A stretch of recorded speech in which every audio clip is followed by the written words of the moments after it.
আজ তোমাদের শোনাচ্ছি হরিনারায়ণ চট্টোপাধ্যায়ের কুয়াশায় ঢাকা মুখ। পারিজাত বক্সী সবে দরজার বাইরে পা দিয়েছেন, এমন সময় ফোনের শব্দ। ক্রিং ক্রিং ক্রিং ক্রিং ক্রিং ক্রিং ক্রিং ক্রিং ক্রিং ক্রিং ক্রিং ক্রিং ক্রিং ক্রিং ক্রিং ক্রিং।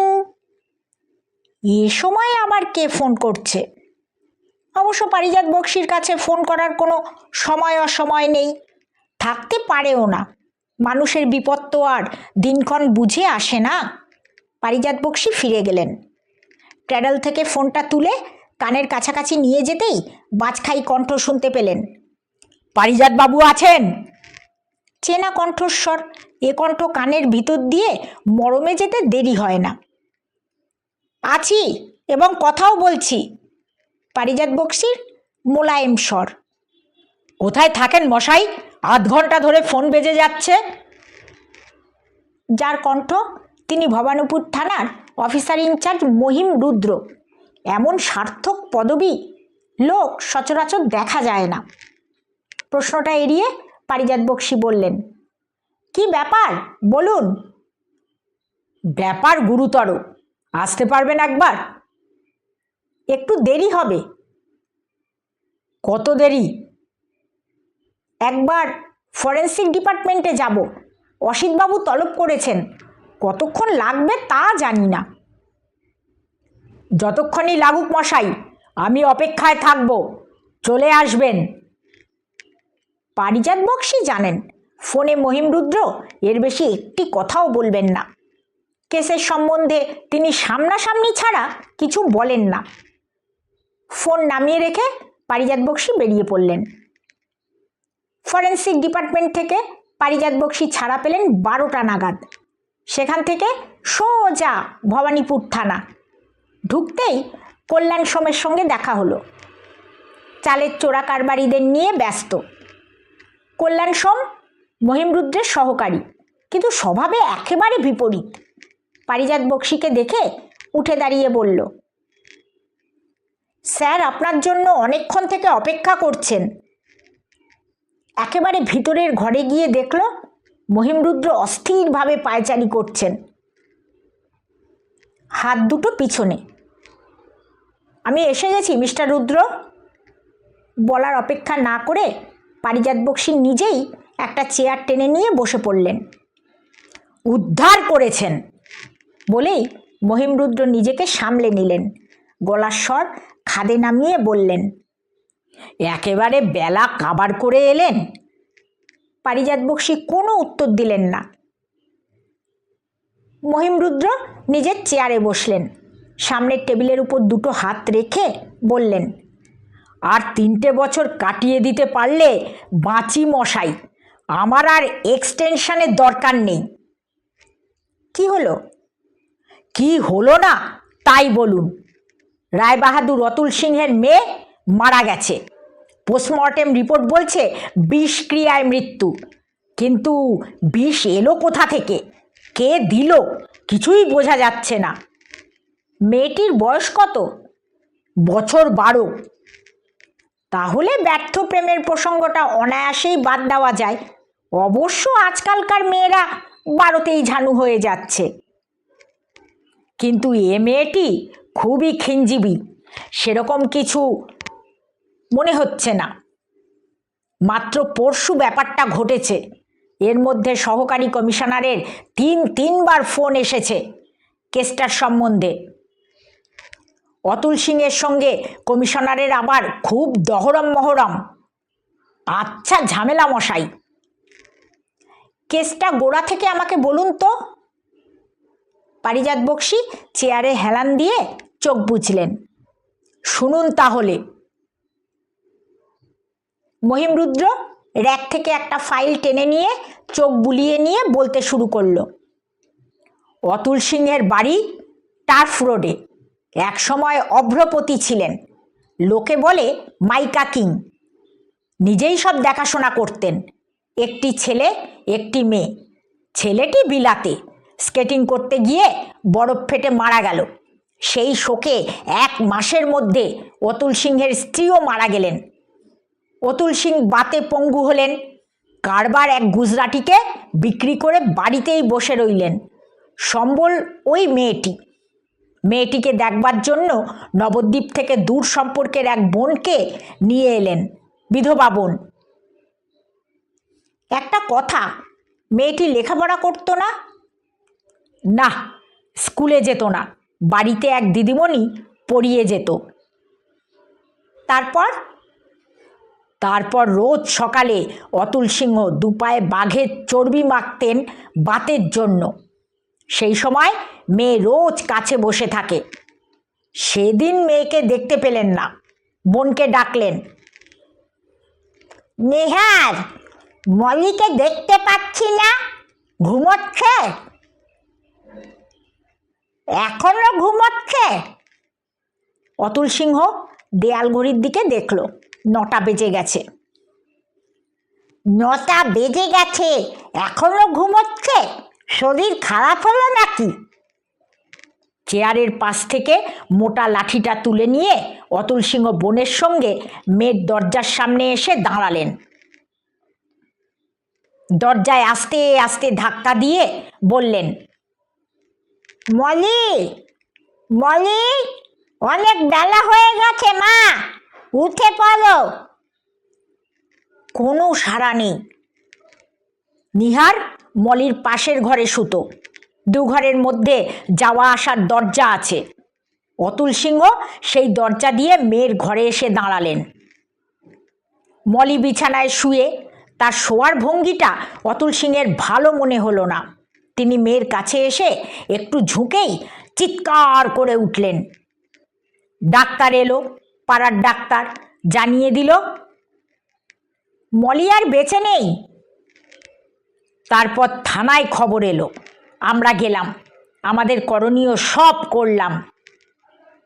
এখানে পারিজাত বক্সী বাধা দিয়ে প্রশ্ন করল, অতুল সিংহের বাড়িতে কে কে থাকে? অতুল সিংহ, মেয়ে মলি, বোন নিহার, বাইরের লোকের মধ্যে একজন রান্নার লোক, একটি ঝি, একজন ড্রাইভার নেপালি, নাম জং বাহাদুর, সে আউট হাউসে থাকে। পোস্টমর্টেম রিপোর্টটা একবার দেখতে পারি? এই তো ফাইলেই আছে। মহিম রুদ্র গোটা ফাইলটা পারিজাত বক্সীর দিকে এগিয়ে দিলেন। পারিজাত বক্সী মনোযোগ দিয়ে পড়তে শুরু করলেন। শুধু পোস্টমর্টেম রিপোর্টই নয়, সকলের জবানবন্দি। এই সময় মহিম বেরিয়ে গেলেন। ওপরেই তার কোয়ার্টার, সেখানে উঠে গেলেন। একটু পরে যখন নেমে এলেন, তখন পারিজাত বক্সীর ফাইল পড়া শেষ। তিনি 2 হাতে কপাল চেপে চুপচাপ বসে আছেন। মহিম রুদ্রের পিছনে হাতে ট্রে নিয়ে একজন চাকর ঢুকল। ট্রের ওপর প্লেটে লুচি, তরকারি, ধুমায়মান চায়ের কাপ। পায়ের আওয়াজে পারিজাত বক্সী মুখ তুলে দেখলেন। দেখেই চেঁচিয়ে উঠলেন, আরে অসময়ে কি করেছেন? হা হা হা হা হা হা। মহিম রুদ্র হাসলেন, আমাদের আবার সময় অসময়, নিন মুখে তুলে দিন।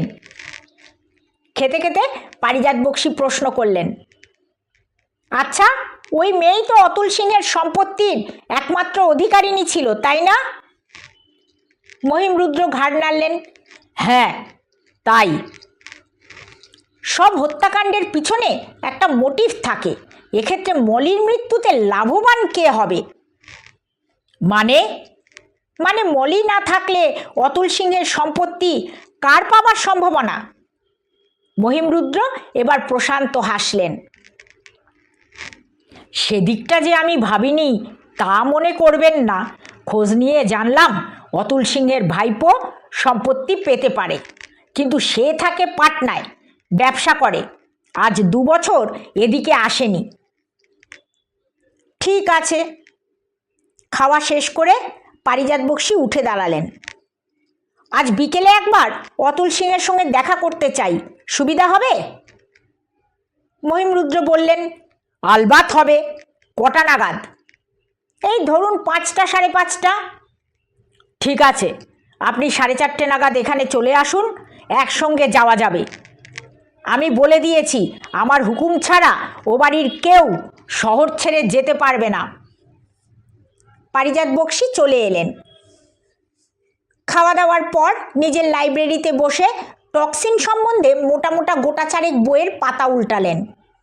গোটা তিনেক ফোন করলেন। যখন ভবানীপুর থানায় পৌঁছলেন তখন কাটায় কাটায় 4:30। মহিমরুদ্র তৈরি হয়েই অপেক্ষা করছিলেন। পারিজাত বক্সীর মোটরে এসে উঠলেন।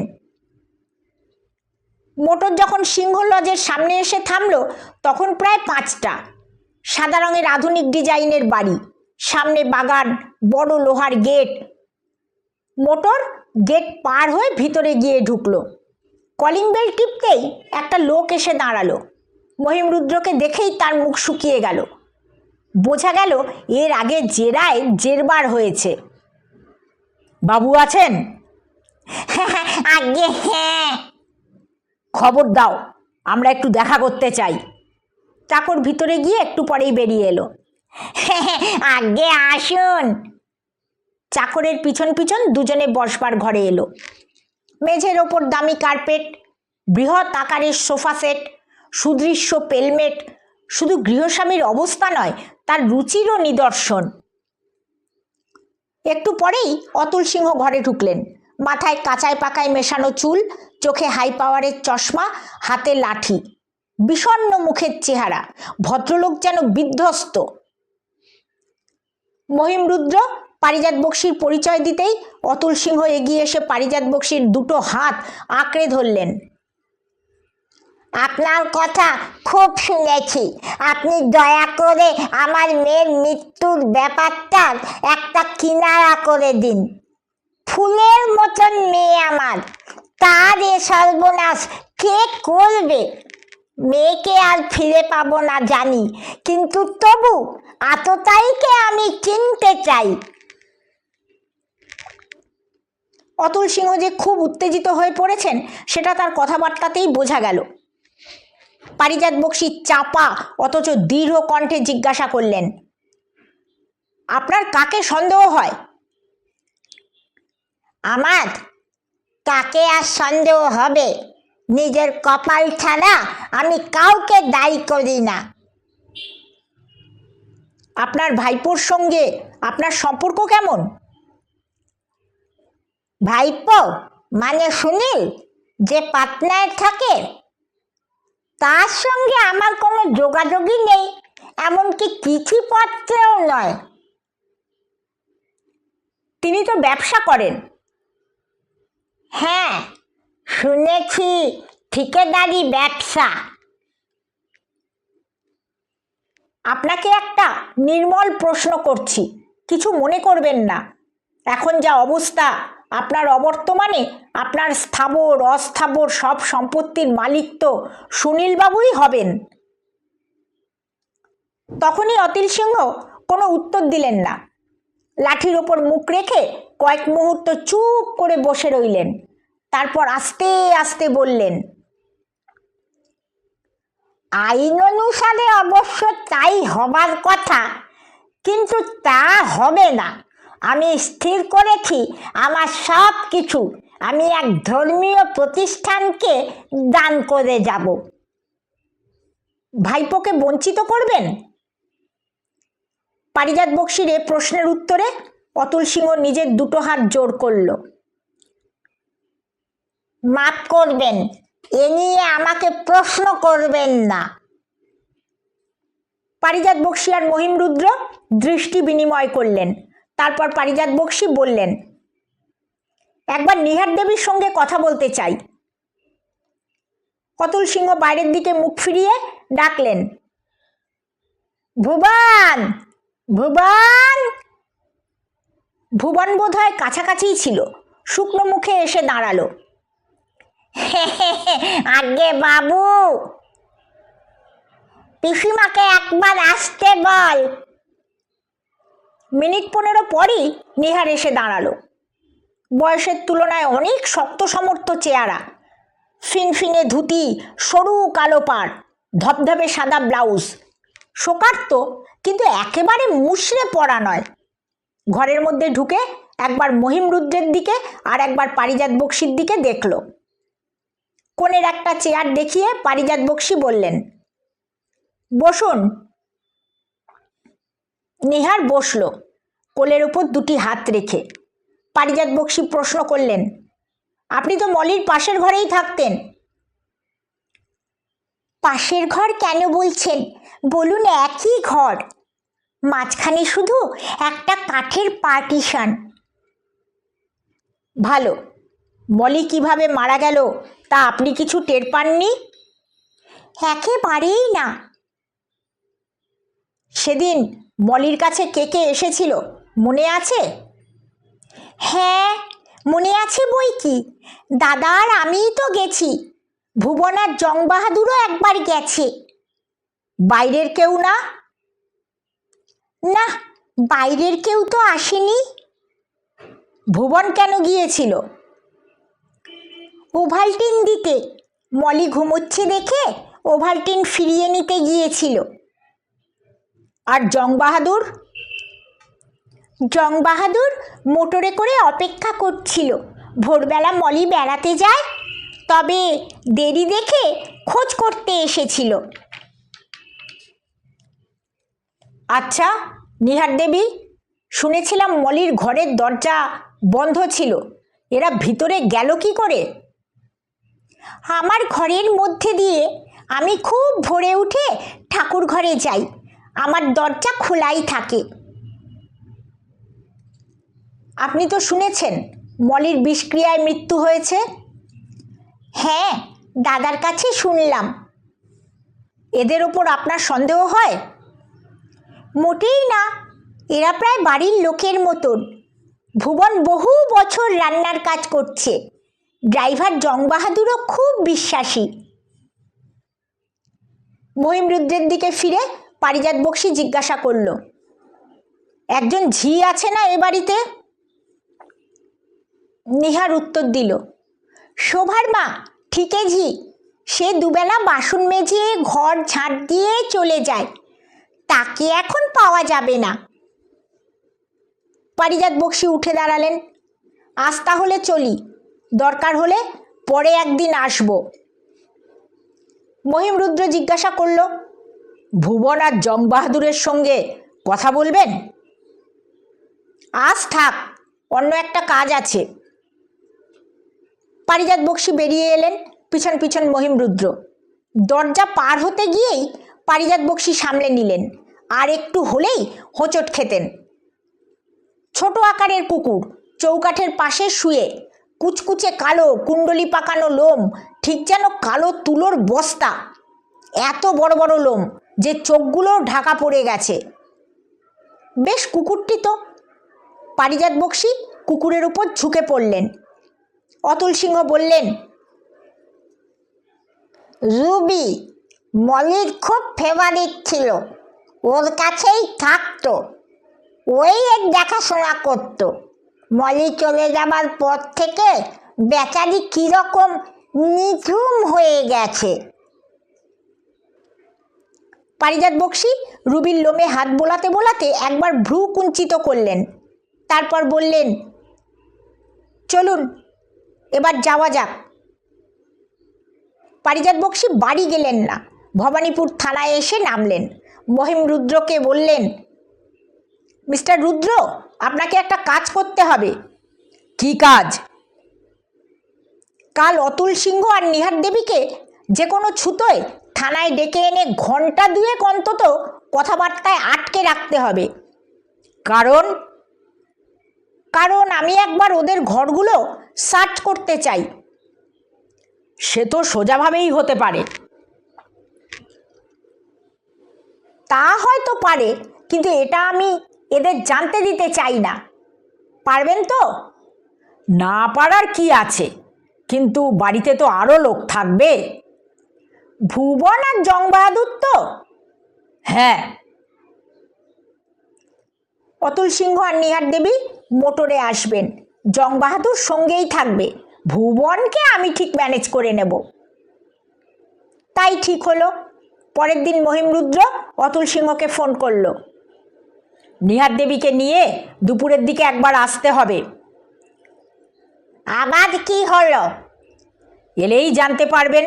জং বাহাদুরকেও আনবেন।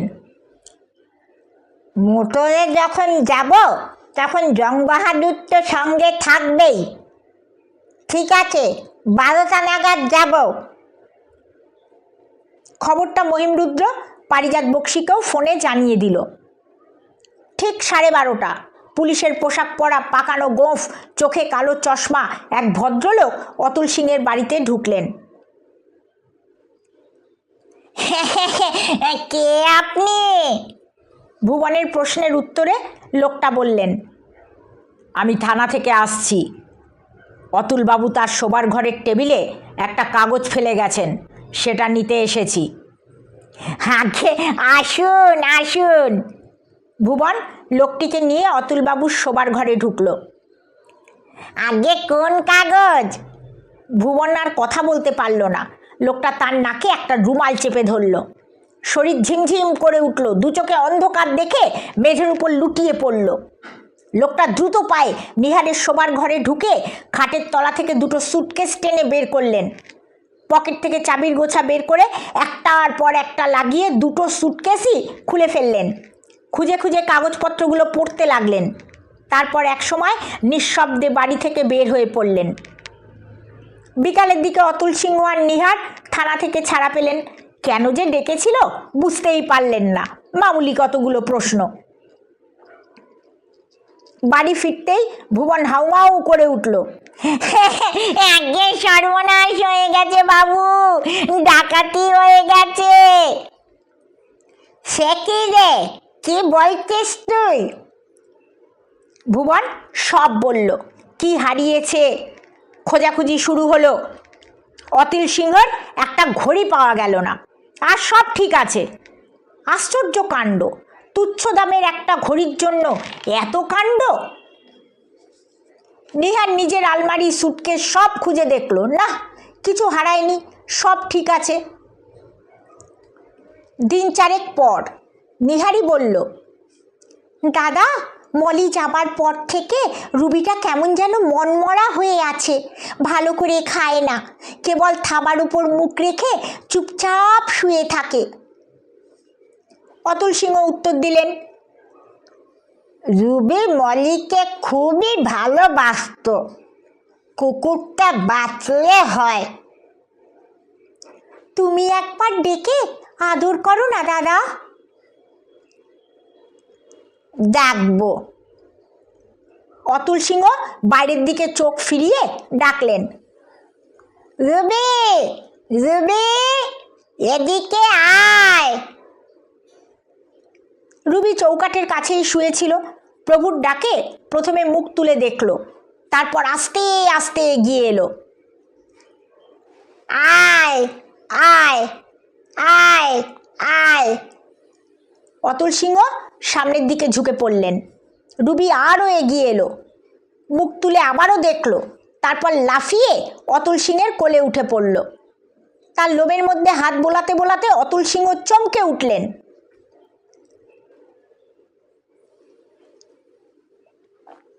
লোমগুলো সরাতে গিয়েই অতুল সিংহ থেমে গেলেন।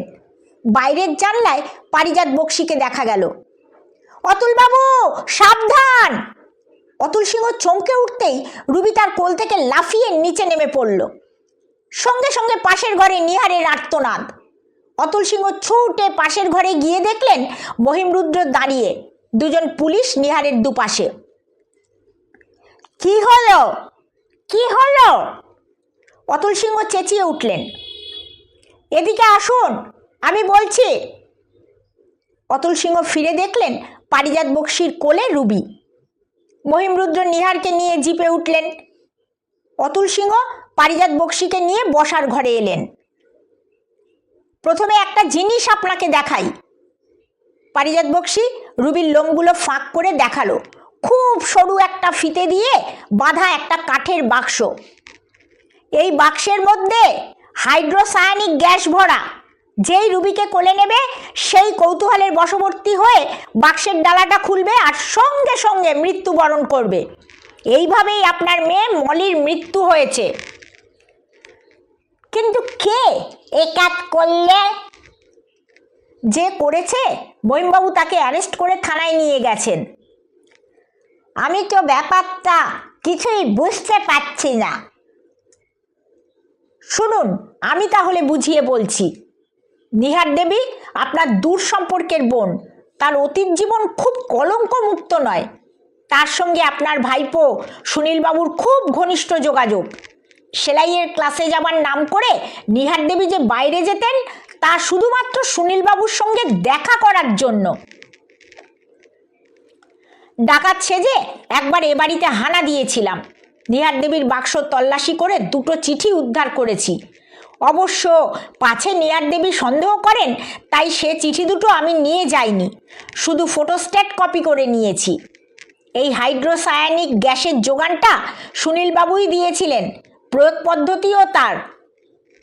অতুল সিংহ প্রশ্ন করলেন, কিন্তু এর আগে পুলিশ তো সব কিছু সার্চ করে গেছে, তখন তো তারা এর চিঠি দুটো সন্ধান পায়নি। তখন নিহার দেবী চিঠি দুটো সরিয়ে ফেলেছিলেন।